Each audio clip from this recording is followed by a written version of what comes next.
Hi! When you are learning how to play jazz piano, it is essential that you also learn how to play together with other people. Ideally, you should play in a band.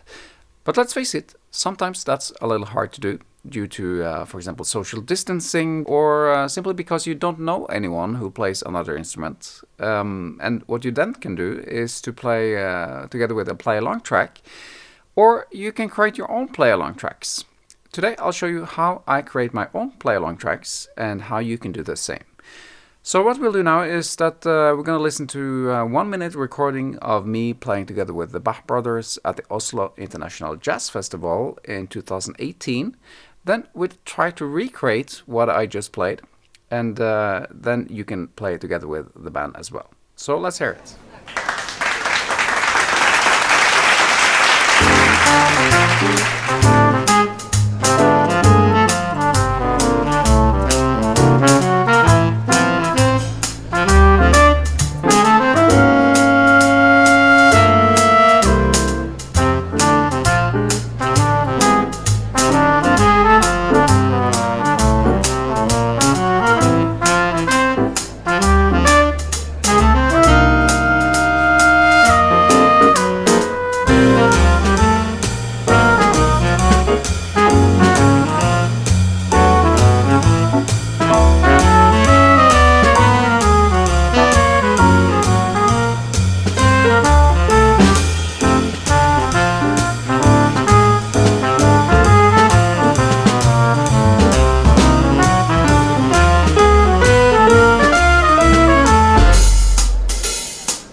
So there you have it. This tune is called Have You Met Mr. Svekk? It's a tribute tune to Miss Jones' brother.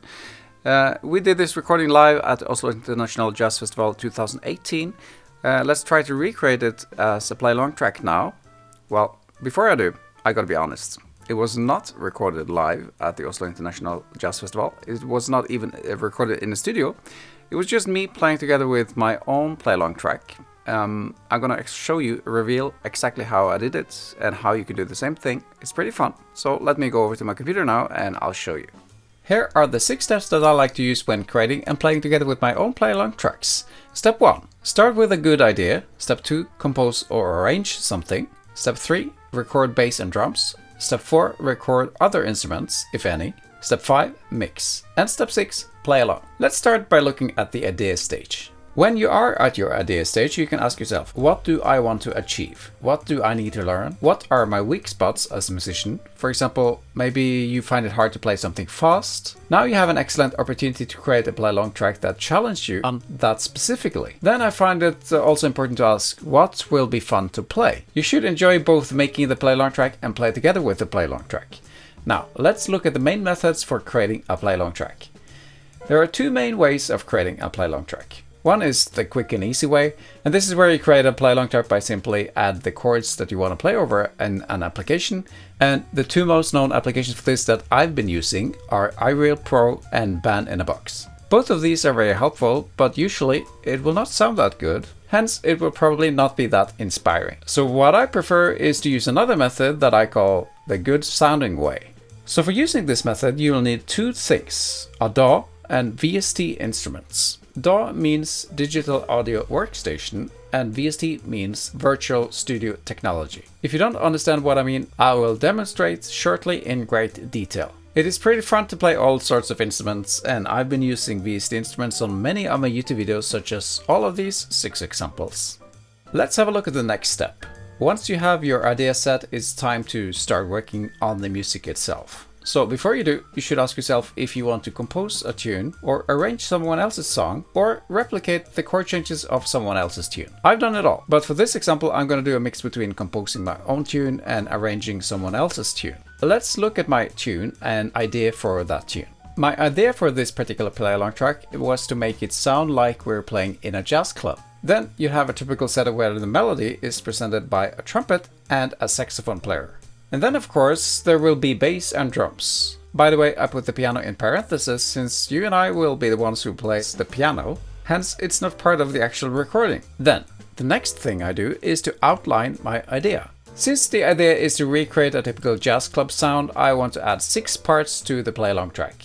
We'll present the melody first by letting the saxophone and trumpet play the tune. Then there will be a trumpet solo. Here, the piano player can practice his A and B voicings, upper structure voicings, and so on. Then there will be a piano solo, and we'll add it for the third round. The fourth round is where there will be something called trading together with the drummer. It means that the drummer plays for 2 or 4 bars before you or the trumpet player takes a mini solo for the next 2 or 4 bars. And this effect is used a lot in traditional jazz. At the end we're going to repeat the melody, but now we're going to just play the last part only. Then at the very end we'll play the last line of the melody 3 times and then stop. Again, the goal is to make the tune as a typical old-fashioned jazz club tune. The feel of the tune is going to be a medium swing tune. Before I create my play-along track, I make sure to jot down the chord changes and the melody. I used Finale to create this sheet, but you can write it down by hand if you prefer.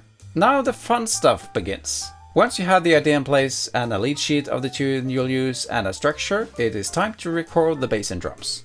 But before we do, I want to let you know about some of the things that you need and some of the things that I like that you don't need, but is good to have. First of all, you need a MIDI keyboard. It could be any keyboard with a MIDI output. I use one called Complete Control S88 that has weighted piano keys. Then you need a sequencer or a DAW. I use Cubase for all my recordings, but there are plenty of options out there, both paid and free. Then you need to get your hands on some good samples of virtual instruments, often called VST instruments. My recommendations for drums are Addictive Drums and an app for phone or tablet called Drum Genius. If you use this one, you need to transfer the drum samples into your DAW, but it's worth it and it sounds terrific. Then for bass, I've used Trillium Bass. Then I also use some equipment that you don't need, but I still recommend getting it if you can. You might want to get a breath controller or MIDI foot controller and some solo instruments. I got this one, USB MIDI Breath and Byte Controller 2 by Tech Control, and I'll demonstrate how to use it soon. On top of that, I recommend you get your hands on one or all of Audio Modeling SWAM solo instruments. This is if you want to add saxophone, trumpet, or any other solo instrument. Very good software. Alright, let's do the work.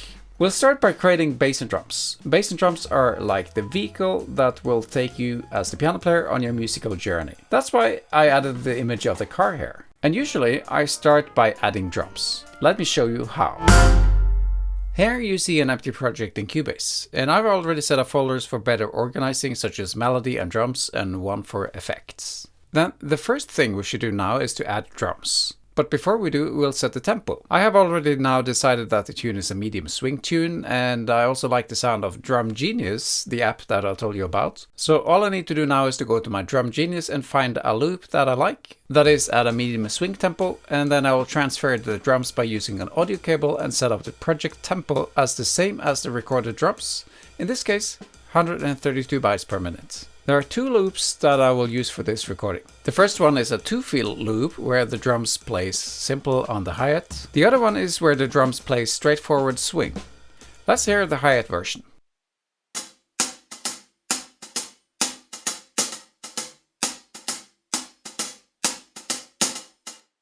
And then the swing feel version. Once I have decided the loops I'll use, I will also use extra drum sounds. I will use it to create extra drum breaks and fills, and to create a drum solo in the end. Again, I'm using Addictive Drums, as I think it sounds great. Alright, now, I will create a marker track where I can put the form of the recording. I'll look at the sheet to find out how many bars I need to add on each part of the form. Once I'm done, I'm gonna add the drums the way I want it. In the end, I will add the trading 2s and trading 4s drum solo. This will take some time as a manual will create the drum solo, but if you don't know how to do it, you can see if you can find a pre-recorded drum solo in the same tempo. Once I've added the drums, I will add bass. I've connected the bass sound to my grand piano, and now I'm using Trillium Bass from Spectrasonic.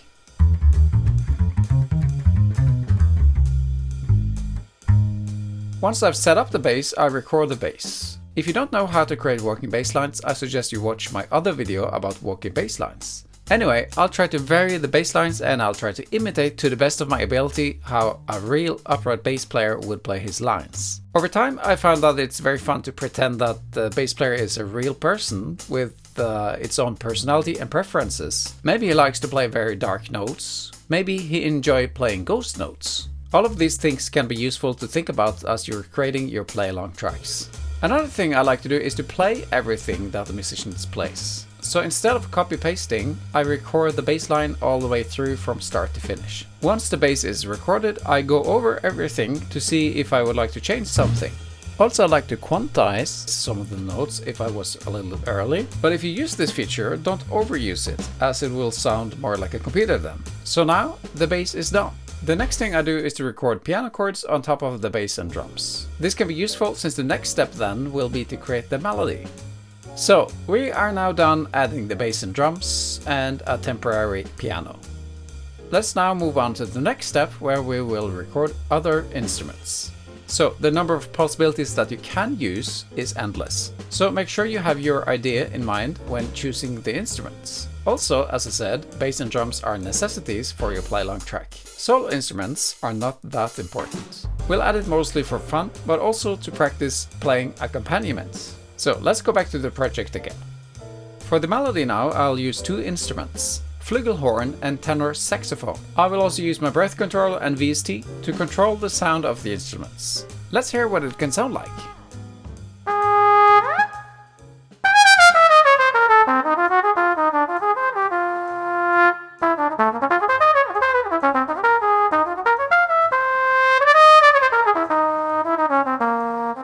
As you can tell, it sounds lively and good. At least good enough to create the play-along track and have some fun. So then the next step is to record the melody with flugelhorn and tenor saxophone. Let's hear what it sounds like, just the melody and drums.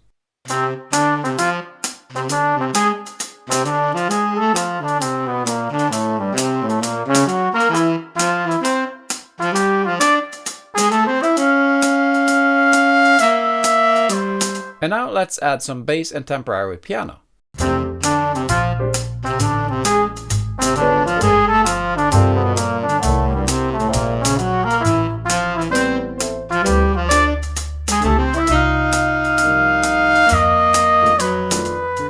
I'm happy with the results. I'll move on and create the trumpet solo or flugelhorn solo to be more accurate. Now, to do so, I will simply improvise a solo on top of my play-along track. After the flugelhorn solo, I will leave some space for a piano solo.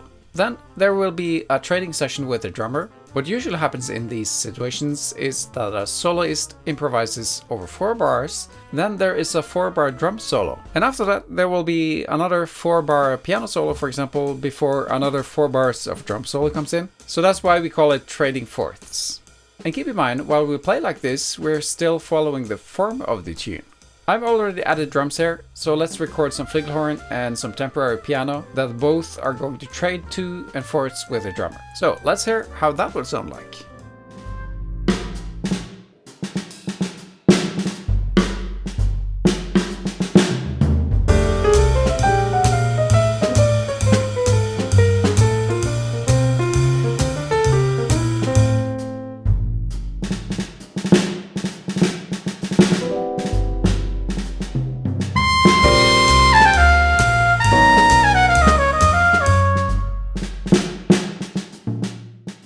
Once we created the play-along track, there is one last step before we'll play together with our play-along track, and that is to mix. Since this is a recording that is supposed to simulate the old-fashioned jazz club, I've decided to add some effects, and that's just for fun. The first thing we do is to create a room mix that is going to be underneath the whole recording, and this will make it sound more like a live recording. So let's isolate the tracks so you can hear what it sounds like.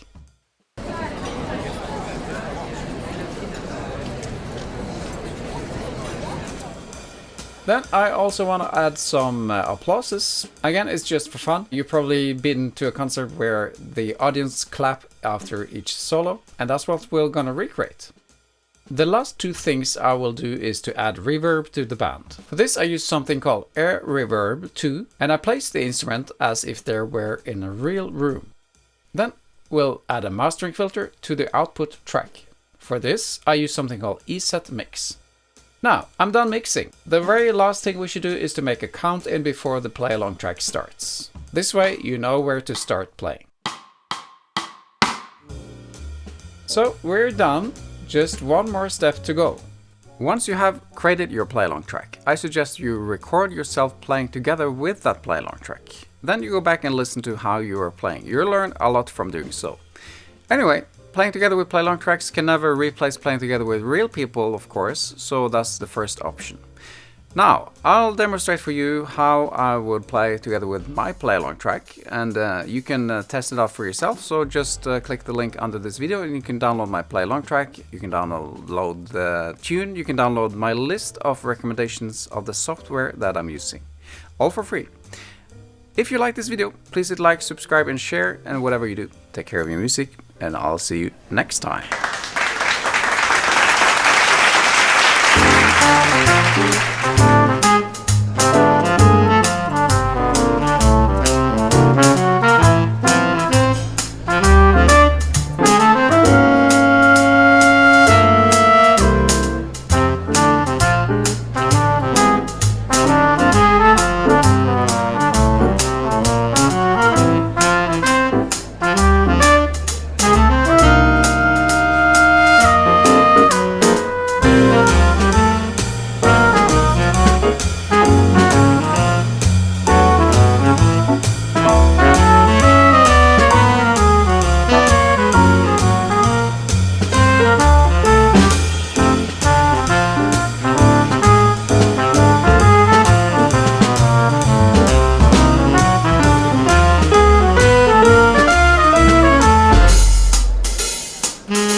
you. Thank you very much. We are the Bach Brothers. We'll see you back next year. Thanks for coming and good night.